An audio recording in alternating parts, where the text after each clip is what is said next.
আমাদের বর্তমান সমাজগুলোতে সবচেয়ে বড় ইনজাস্টিস কি হয়? ক্ষুদ্র ঋণ, সুদী ক্ষুদ্র ঋণ। এটা সবচেয়ে বড় অন্যায়, জুলম, অত্যাচার। সুদ মানুষের পায়ে গোলামির জিঞ্জির বেঁধে দেয়। এবং শুধু মুসলমান নয়, হিন্দু, বৌদ্ধ, ইহুদি, খ্রিস্টান সকলের পায়ে গোলামির জিঞ্জির বেঁধে দেয় হচ্ছে সুদ। এই জন্য আমাদের একটা সোশ্যাল মুভমেন্ট, সামাজিক আন্দোলন থাকা উচিত যুবকদের, মসজিদ ভিত্তিক, দিনী প্রতিষ্ঠান ভিত্তিক, যা সমাজে প্রচলিত অন্যায়ের বিরুদ্ধে লড়াই করবে, ন্যায় প্রতিষ্ঠার জন্য চেষ্টা করবে।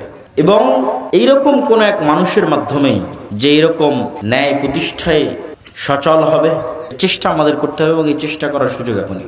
মসজিদের পাওয়ার বাড়াতে হবে এবং সমাজে প্রচলিত অন্যায়ের বিরুদ্ধে লড়তে হবে। অন্যায় মানে আমরা যে গুনাহ এবং পাপ বুঝাই সেটা বলতেছি না, মানুষের সাথে অন্যায় হচ্ছে, ওইটার বিরুদ্ধে লড়তে হবে। এবং এটা সহজ, কঠিন কোনো কাজ নয়। এটা উদ্যোগ নিতে হবে, চেষ্টা করতে হবে।